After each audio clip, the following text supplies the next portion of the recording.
દર્શક મિત્રો, આપ સૌને પહેલા તો મારા પ્રણામ, નમન, વંદન, સ્નેહથી સ્પંદન, દિલથી અભિનંદન.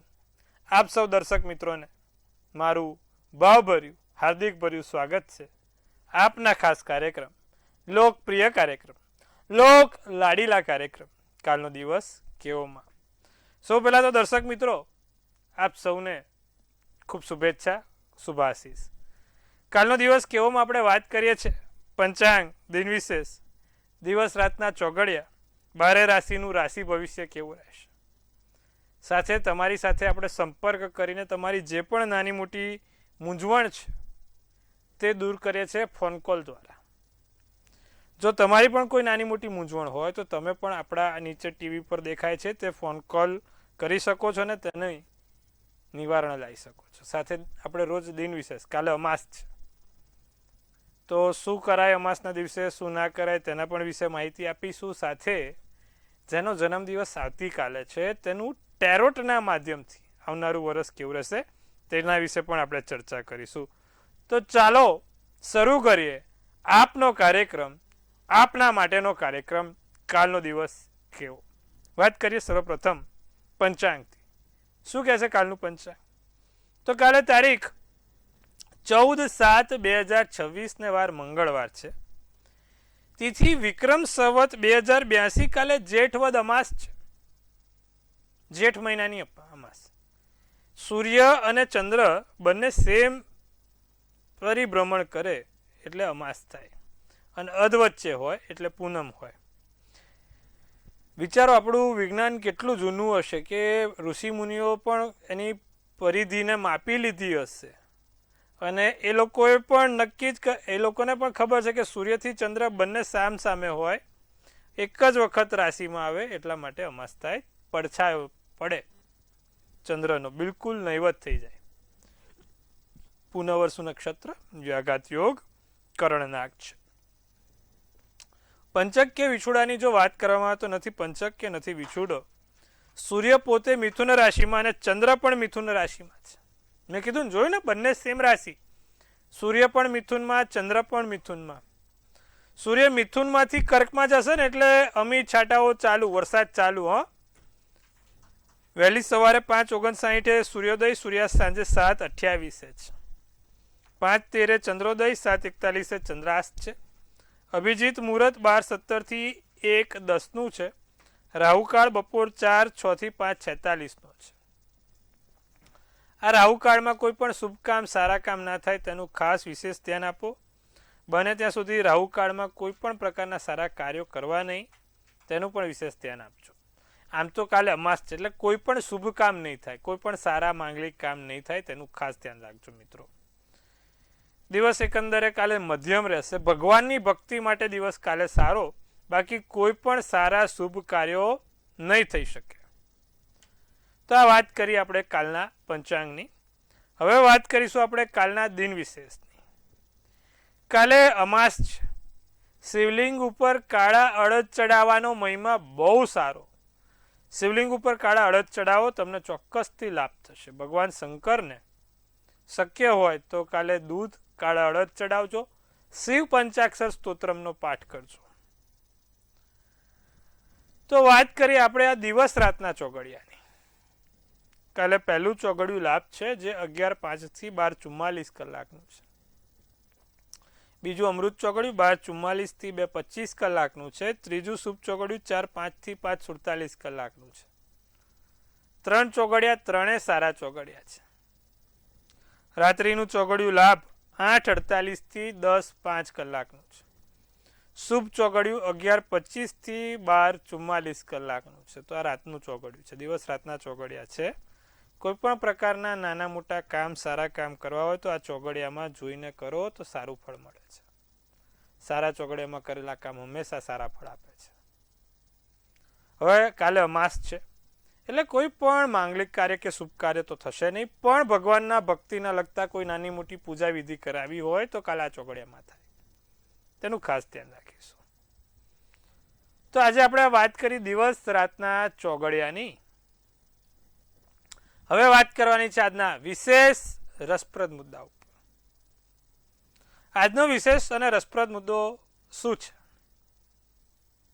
તો આજના વિશેષ અને રસપ્રદ મુદ્દા પર એવું છે કે ભાઈ આપણે વાત કરીએ છીએ, ઘણા લોકો મને એવું પણ કહે છે આજનો વિશેષ મુદ્દો, ઘણા લોકો એવું કહે છે કે આપણે મહારાજ રાહુ કેતુને, આમ તો તમે જો સૂર્યને જોઈ શકાય, ચંદ્રને જોઈ શકાય, મંગળને જોઈ શકાય, બુધને જોઈ શકાય, ગુરુને જોઈ શકાય, શુક્રને જોઈ શકાય, શનિને જોઈ શકાય, 7 ગ્રહોને જોઈ શકીએ છીએ. આ રાહુ કેતુને નથી જોઈ શકતા. તો ખરેખર રાહુ કેતુ શું છે મહારાજ, અને આ રાહુ કેતુ શું અસર આપે? 7 ગ્રહ તો ચલો આપણે નરી આંખે જોઈ શકીએ છીએ કે ભાઈ બ્રહ્માંડમાં તમે દૂરબીન લઈને જો તો 7 વસ્તુ દેખાય. ચંદ્ર ગ્રહ નથી પણ આપણે એને ગ્રહ માન્યો છે. સૂર્ય તારો છે, ગ્રહ નથી તો પણ એને આપણે ગ્રહ માન્યો છે, કારણ કે એની અસર મનુષ્ય જીવન ઉપર પડે છે. આપણે ગ્રહો એટલે બેઝિકલી જેની અસર મનુષ્ય જીવન ઉપર પડે છે, જેની અસર મનુષ્ય ઉપર પડે છે તેવા આપણે ગ્રહો માનેલા છે, અને આપણે ટોટલ 9 ગ્રહોની અસર આવે છે. નક્ષત્ર બહુ દૂર છે પણ નક્ષત્ર એટલા વિશાળ છે, એના તારા એટલા વિશાળ છે કે જે સીધી અસર આપે છે, પણ ગ્રહો કરતાં ઓછી અસર આપે છે, કારણ કે તેનું ડિસ્ટન્સ ખૂબ લાંબુ છે, ખૂબ વાસ્ટ છે, સૂર્યથી ઘણા પરિધની દૂર છે. પણ મહારાજ કે આ રાહુ કેતુ જોઈ નથી શકતા, છતાં પણ આપણા આ જ્યોતિષશાસ્ત્રમાં રાહુ કેતુનો સૌથી વધારે ઇમ્પોર્ટન્ટ રોલ રહેલો છે, ઇમ્પોર્ટન્ટ ભાગ રહેલો છે. તો એ રાહુ કેતુને આપણે ઓળખવા શું કરી શકીએ? રાહુ કેતુ બેઝિકલી શું છે? તો મિત્રો, રાહુ કેતુ એ એક ઇનવિઝિબલ ફોર્સ કહેવાય. સાયન્સની ભાષામાં તમને સમજાવી દઉં. રાહુ એ લ્યુનર નોર્થ નોડ છે, અને જે કેતુ છે that is called south lunar node.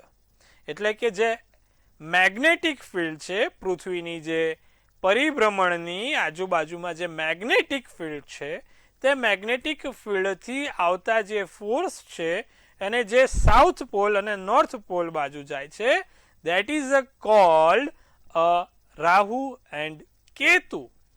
જે લ્યુનર નોર્થ છે એ રાહુ છે, અને જે લ્યુનર સાઉથ છે એ કેતુ છે, ઉત્તર ભાગ અને દક્ષિણ ભાગ. તો રાહુ અને કેતુ માટે કેતુને આધ્યાત્મિકતા સાથે પણ જોડેલો આપણે ગ્રહ કહીએ છીએ, અને રાહુને એવું કહેવાય છે કે ભાઈ આપણા શાસ્ત્રો પ્રમાણે કે ભાઈ એને અમૃત અને અમૃતનો પણ રસ પીધેલો છે. માટે જ્યારે મિથુન કે કન્યા રાશિમાં રાહુ આવે છે ત્યારે તે અમૃત સમાન બને છે, અને એ અમૃત સમાન બનતા એ રાજા જેવું ફળ આપે છે. એટલે જે લોકોની કુંડલીમાં મિથુન કે કન્યાનો રાહુ હોય તેવા લોકો રાજાશાહી જીવન ભોગવી શકે છે, પણ 1 લાખ કુંડલીમાં એક એવો રાજયોગ બને કે જે રાહુ આપે 18 વર્ષનો. તો આ વસ્તુ છે. બીજી વસ્તુ તમને જણાવી દઉં કે રાહુ અને કેતુને છાયાગ્રહ કીધા છે. છાયાગ્રહ એટલે શું? That is called invisible field. Rahu Ketu is basically એક એનર્જેટિક સોર્સ છે જે કોઈક જગ્યાએ ઇનવિઝિબલ રીતે કામ કરે છે. તો Rahu Ketu is invisible force, અને એ એક ઇનવિઝિબલ પડછાયાની જેમ કામ કરે છે, જે આપણા મનુષ્ય જીવન ઉપર અમાસના, એટલે માટે રાહુ કેતુની પૂજા અમાસે વધારે હોય છે, કે જે અમાસના દિવસે અને પૂનમના દિવસે વધારે એક્ટિવ લોમાં પ્રેશરમાં હોય છે, ખાસ કરીને અમાસમાં વધારે હોય છે. અને એનું બીજું રીઝન એ પણ છે કે જ્યારે ગ્રહણ થાય, એટલે કે સૂર્ય અને ચંદ્ર વચ્ચે આવે ત્યારે એના જે મેગ્નેટિક રેસ વધી જતા હોય છે, એ સીધા મેગ્નેટિક ફિલ્ડને, ઇનવિઝિબલ ફોર્સને પૃથ્વી પર વધારે અસર આપે છે, જે બેઝિકલી રાહુ કહેવાય આપણે. તો આ વસ્તુ છે રાહુ કેતુ માટે. કેતુને આધ્યાત્મિક ગ્રહ કીધો છે, એટલે ઘણા લોકો ગુરુ કેતુનો જે ચંડાલ યોગ કે છે એ ખરેખર સાહેબ ના હોય. ગુરુ રાહુનો ચંડાલ યોગ કહી શકો, ગુરુ કેતુનો ક્યારેય ચંડાલ યોગ નથી કહેતો. કેતુ હંમેશા આધ્યાત્મિકતા સાથે જોડાયેલો ગ્રહ છે. પાપગ્રહ ગણવામાં આવ્યો છે, જેમ સૂર્ય પણ પાપગ્રહ છે પણ એ આધ્યાત્મિકતા સાથે જોડાયેલો છે, તેમ કેતુ પણ પાપગ્રહ છે પણ આધ્યાત્મિકતા સાથે જોડાયેલો છે. આ વસ્તુનું ખાસ તમે ધ્યાન રાખવા જેવું છે. ને બીજી વસ્તુ એ છે કે જ્યારે ગ્રહણ થાય એટલે કે સૂર્યનો પડછાયો કે ચંદ્રનો પડછાયો પૃથ્વી પર આવતો હોય, પૂનમના દિવસે ચંદ્રગ્રહણ હોય અને અમાસના દિવસે સૂર્યગ્રહણ હોય, તો એવા સમયમાં તમે એક નાના કાળા કલરનું બિંદુ જોઈ શકો છો. જો તમે એને એકદમ પેલા એક્સરેઝના એના રેસથી જોવા જશો તો એના એક્સરેઝથી તમે એનું એક નાની જે પ્લાઝમા સનમાંથી પ્લાઝમા રેસ બહાર આવે છે ને એમાંથી એક બ્લેક ઇનવિઝિબલ ફોર્સ આવે છે જે તમે ગ્રહણના ટાઈમે જોઈ શકો છો જો તમારી પાસે એવું સારું ટેલિસ્કોપ હોય તો. અને that is a cold Rahu Ketu. If you want to C then you can see in the when eclipse has a come, એટલે કે જ્યારે ગ્રહણ થાય ત્યારે તમે આ વસ્તુ જોઈ શકો છો. અને એ પછી મૂન એક્લિપ્સ હોય કે સન એક્લિપ્સ હોય, but you can see when eclipse occurred. તો આ વસ્તુ છે. એટલે જે લોકો પણ રાહુ કેતુને જોવા માંગે છે તો એ તમે ગ્રહણના સમયે જોઈ શકો છો. અને બેઝિકલી એ ડાર્ક મેટર છે, ડાર્ક એનર્જી છે જે ઇનવિઝિબલ ફોર્સ કામ કરે છે. આજે સાયન્સની ભાષામાં તમને સમજાયું કે રાહુ કેતુ શું છે. બાકી 7 ગ્રહો તો નરી આંખે બધા જોઈ શકે છે. તમે શુક્ર, ચંદ્ર, ગુરુ એની ટાઈમ યુ કેન સી. પણ આ જોવા માટેનો સ્પેશિયલ સમય છે અને એના માટે થઈને પણ આપણા શાસ્ત્રોમાં એનું પ્રાધાન્ય વધારે આપ્યું છે. તો મિત્રો આશા રાખું છું આજે મેં તમને સુંદર મજાનું આ કોન્સેપ્ટ સમજાયો તે તમે બીજાને પણ કહી શકશો, સમજી પણ શકશો અને જ્યોતિષ સાયન્સની રીતે કેટલું ઇમ્પોર્ટન્ટ છે તે પણ તમે સમજી શકશો. તો આજે આપણે વાત કરી રાહુ કેતુ માટે. આવતીકાલે ફરીવાર કોઈક નવા સરસ રસપ્રદ મુદ્દા ઉપર વાત કરીશું. હવે વાત કરીશું 12 રાશિના રાશિ ભવિષ્યની. પ્રથમ રાશિ મેષ રાશિ. શું કહે છે? ખોટા ખર્ચા બંધ કરવા, ઈમાનદાર રહો, કામ પ્રત્યે બેમાની એ તમારા પોતાના માટે બેમાની થશે મિત્ર. સમસ્યાઓનું સમાધાન મળે, લાભ થાય, પારિવારિક ધાર્મિક કામ પૂર્ણ થાય, શુભ કલર આસમાની, શુભાંક 8 રહે. વૃષભ રાશિ. કપડા ઉપર ખર્ચા વધી શકે છે, ખર્ચ વધુ રહે, સ્વભાવ ચીડિયાપણો આવી શકે છે, વિચાર્યા વગર કોઈને વચન ના આપતા, ખોટું સાહસ કરવું નહીં, પીળો શુભ કલર. વૃષભ રાશિ. આપણે વૃષભ રાશિમાં કાલે બને એટલું ખોટું સાહસ કરતા નહીં, પીળો શુભ કલર, શુભાંક 6 રહેશે. મિથુન રાશિની વાત કરીએ તો સંતાનને સ્વસ્થ લઈને, બાળકના સ્વાસ્થ્યને લઈને કોઈ ચિંતા ના કરતા, વિવાદો ટાળવાનો પ્રયાસ કરો. તમારા કોઈ નાના મોટા વાદ વિવાદ થઈ રહ્યા છે, કોઈકની જોડે બોલવાનું થઈ રહ્યું છે તો એની પર પૂરેપૂરું અંકુશ રાખજો. કોઈની પણ લાગણીને ઠેસ ના પહોંચે તેવા કામ કરજો. બચાયેલું ધન કામમાં આવશે. જાંબલી શુભ કલર, શુભાંક 4 રહેશે. તો બાકીની 3 રાશિ કર્ક, સિંહ, કન્યા શું કહી રહી છે? ભાગ્યથી પ્રગતિ અને લાભ છે, સાથ સહકાર મળશે, લક ફેક્ટર કામ કરશે. અન્ય પર ખર્ચા કરવાનું ટાળજો. બીજું, ઘરમાં નાના મોટા ફેરફાર થાય, જીવનસાથી સાથ સહકાર સહયોગ આપે, લીલો શુભ કલર, શુભાંક 2 રહે. સિંહ રાશિની વાત કરીએ તો ભૂતકાળના વ્યક્તિઓ સંપર્કમાં આવશે, વીતેલા લોકો, ગયેલી વ્યક્તિઓ પાછી આવશે. દિવસ સારો યાદગાર બની શકે છે, વતનની યાદ આવશે. પ્રતિષ્ઠા અને વૃદ્ધિમાં તમારો બહુ સારો દિવસ છે.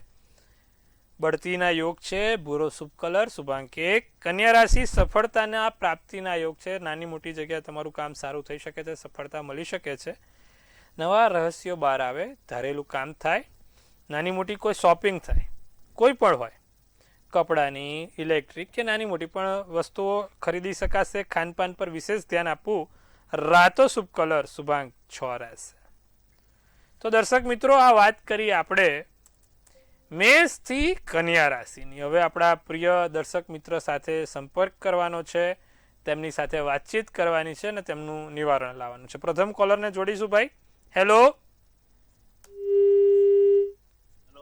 હાજી બોલો. જન્મ તારીખ છે 14/7/14. સમય છે સવારે 10 વાગ્યાનો અને પાટણ. શું પ્રશ્ન છે? પ્રશ્ન, છોકરો ભણવામાં હોશિયાર છે પણ તોફાની બહુ છે. જો મકરનો ચંદ્ર સિંહ લગ્ન શ્રાવણ નક્ષત્ર સોમવારનો દિવસ છે. ત્રીજા સ્થાનમાં મંગળ શનિ છે. મંગળ શનિ બંને ત્રીજા સ્થાનમાં છે એટલે તોડફોડ્યો હોય. છોકરો વસ્તુઓ ફેંકી દે, તોડી નાખે, એ પોતે ક્યાંક હાથ પગ તોડીને આવે, છોલાઈને આવે. જો આવું થતું જ હશે, નાનું મોટું એને વાગતું જ રહેતું હોય. મંગળ શનિ છે ને એટલા માટે વાંધો નહીં. તમે સાંભળો, હજી છોકરો નાનો છે, 14 વર્ષ એને પૂર્ણ થશે ને ટોટલ, પછી વાંધો નહીં આવે. એટલે 14 વર્ષ સુધી આ સમસ્યા રહે. 14 વર્ષ પછી વાંધો નહીં આવે, ચિંતા કરવાની જરૂર નથી. શક્ય હોય તો દર મંગળવારે અને શનિવારે એને હનુમાનજીની જોડે કાકડાની માળા ચડાવી દેજો. એના હાથથી ચડાવે તો બહુ સારું. આટલું કરાવજો, ઘણો સુધારો જોવાશે. અન્ય દર્શક મિત્રને જોડીશું આપણે. હેલો. હેલો. હાજી બોલો. હા, મારી જન્મ તારીખ છે 12/1/1999. સમય છે રાત્રે 9 કલાકે. જન્મનું સ્થળ? જન્મનું સ્થળ છે ઉના. બોલો, શું પ્રશ્ન છે? મારી કુંડળીમાં શું નડતર છે ને, અને નડતર નિવારણ કરવા માટે શું ઉપાયો કરવા? વૃશ્ચિકનો ચંદ્ર છે, સિંહ લગ્ન છે, વિશાખા નક્ષત્ર, એકાદશીની તિથિ પર જન્મ હતો, મંગળવારનો દિવસ છે. કુંડલીમાં ચંદ્ર ચોથે નબળો છે, મંગળ ત્રીજે છે, ગુરુ તમારો હવે 7મા સ્થાનમાં ગુરુ હોય ને એટલે લગ્નમાં એક તો પહેલા પ્રોબ્લેમ આપે. ગુરુ 7મે કુંભ રાશિનો, શનિના ઘરનો, લગ્નમાં પ્રોબ્લેમ આપે. એટલે એક તો પહેલા પુખરાજનો રત્ન સોનાની ધાતુમાં, પહેલી આંગળીમાં સોનાની ધાતુમાં પુખરાજનો રત્ન પહેરો, જે તમને બેઝિકલી લાભ આપશે. અને બીજું, શનિ તમારી કુંડલીમાં નબળો પડેલો છે. મેષનો શનિ નીચનો થયો ભાઈ, તો દર શનિવારે પીપળે સરસિયાના તેલનો દીવો પીળી સરસવ નાખીને શનિ મહારાજને કરવાનું રાખો, લાભ જોવાશે. આટલું કરો. બાકી કોઈ એવા પાપગૃહોની યુતિ નથી, ચિંતા ના કરો. પણ હા, 7મે ગુરુ ખરેખર સારો નહીં, અને શનિ પણ નીચનો છે, જે પ્રોબ્લેમેટિક છે. આ વસ્તુનું નિવારણ કરો, સારું રહેશે. અન્ય દર્શક મિત્રોને જોડીશું. હેલો. હેલો, જય શ્રી કૃષ્ણ. જય શ્રી કૃષ્ણ બેન. દીકરીનું નામ છે કૃપાલી. હાજી. અને 18/11/97. સમય છે રાતે 9:02 અને સ્થળ છે ઉપલેટા. એને લગ્નને 5 વર્ષ થઈ ગયા. સંતાન સુખ ક્યારે છે? જો મિથુનનો ચંદ્ર, મિથુનનું લગ્ન, મંગળવારનો દિવસ છે. હવે 7મા સ્થાનનો, એટલે 7મા સ્થાનનો માલિક 5મે જ બેસે છે. તમે સમજો કે 5મું સ્થાન સંતાનનું સ્થાન છે, અને એનો માલિક શુક્ર મંગળ જોડે છે. એટલે થોડું મોડું સંતાન કરાવડાવે એની બેબીની કુંડલી પ્રમાણે. હવે મને સામેવાળાની પણ કુંડલી જો તો આપણને બેઝિકલી પ્રોપર આઈડિયા આવે, પણ બેબીની કુંડલી પ્રમાણે થોડુંક છે જ. હવે 1-1.5 વર્ષ તમે જવા દો, સારા સમાચાર મળી જશે, ચિંતા ના કરો. અન્ય દર્શક મિત્રને જોડીશું આપણે. હેલો જી બોલો. હા, જન્મ તારીખ 17/9/99. સમય 10:16 સાંજે, સવારમાં. જન્મનું સ્થળ? આણંદ. શું પ્રશ્ન છે આપનો? હા, અત્યારમાં વિદેશમાં છે બેબી, તો તે અને સેટલ થઈ જવાશે? જો વૃશ્ચિકનો ચંદ્ર છે, શુક્રવારનો દિવસ છે, જ્યેષ્ઠા નક્ષત્ર, 7મની તિથિ છે. ચલો, ચર લગ્ન છે. વિદેશમાં સેટલ થવા માટે પહેલા તો તમારું લગ્ન છે ને ચર હોવું જોઈએ. એટલે ચર લગ્ન છે, 9મા અને 12માનો માલિક પોતે 12મે બેઠો છે. 100%, 1001% છોકરી વિદેશ સેટલ થશે. ચિંતા બિલકુલ ના કરો, ઘણા સારા યોગ છે. અને વિદેશમાં સારું એવું નામ પણ કરે છે. સૂર્ય બુધ 12મે છે, કન્યા રાશિના, પોતાની રાશિના, સારું એવું નામ કરશે છોકરી વિદેશમાં. અને 12માંથી જતો જે ગ્રહ છે તે શુભ ગ્રહ છે. બિલકુલ ચિંતા ના કરશો, રેડી છે છોકરીની કુંડલી. ચલો હવે આપણે આપણા આગામી કાર્યક્રમ પર આગળ વધીએ, બાકીની રાશિની વાત કરીએ. તુલા રાશિ, વેપારી વ્યક્તિ લાભ થાય, સારા કામ થાય. સમસ્યાઓ પર ખર્ચા ચોક્કસથી થયા રાખશે. પૈસા ટકતા નથી, આવે આમ કરીને 6 વપરાઈ જાય, આવે ને વપરાઈ જાય, આવે ને વપરાઈ જાય. બાળકોથી ફરિયાદ રહે, કંઈક બાળક કારસ્તાન કરીને આવે, નાના મોટા. પોપટી શુભ કલર, શુભાંક 9. વૃશ્ચિક રાશિને માથાને લગતી સમસ્યા છે, મન ઉપર ભાર, આમ કંઈ ગમે નહીં, આમ ઈચ્છા નહીં થતી, એવું થાય. વૃશ્ચિક રાશિ અત્યારે થોડોક કાલ અમાસ છે ને, ચંદ્રનો વૃશ્ચિક. એમને મારા બધું નહીં લખતા, તમને આજે બધાને હું સમજાવતો બી જાઉં છું આ લખવા પાછળ શું કારણ છે. જેમ કે આ વૃશ્ચિકને લખ્યું આપણે કે ભાઈ માથાને લગતી સમસ્યા કેમ. કાલે અમાસ છે. વૃશ્ચિક રાશિમાં ચંદ્ર અસ્તનો થયો, અને ઓલરેડી કાલે ચંદ્ર નહીવત છે એટલે વૃશ્ચિક રાશિવાળાને કાલ માથું ચડેલું છે. એટલે આ બધું લખવાની પાછળ બહુ મહેનત છે. સાહેબ તમારા માટે પીરસું છું આ બધું. મહેમાનો આવે અચાનક, આધ્યાત્મિકતાના કામમાં રસ રહે, વાંચવામાં મન લાગે. સફેદ શુભ કલર, શુભાંક 3. ધનરાશિની વાત કરીએ તો નિરાશામાંથી બહાર નીકળો. નાની મોટી જે નેગેટિવિટી છે અને છોડીને હવે પોઝિટિવ. બુધવારથી નવો મહિનો ચાલુ થાય છે, બેસતો મહિનો. સરસ નેગેટિવ બધી વિચારોને છોડી નવા કંઈક કાર્યોમાં ધનરાશિ આગળ વધો, સારું રહેશે.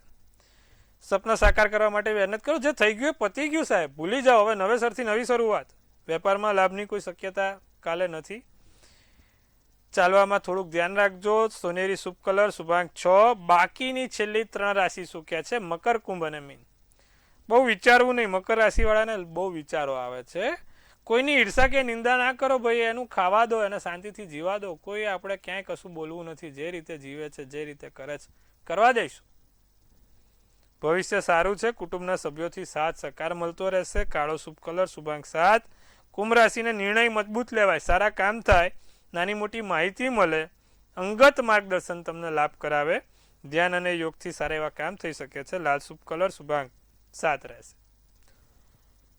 મીન રાશિ, જિદ્દી સ્વભાવ છોડીશું. અટકેલી વાતો ઉકેલાશે. ધારેલ વ્યક્તિ જોડે મિલન થશે. વેપારમાં ઉન્નતિ થશે. ક્રીમ શુભ કલર, શુભાંક 6 રહેશે.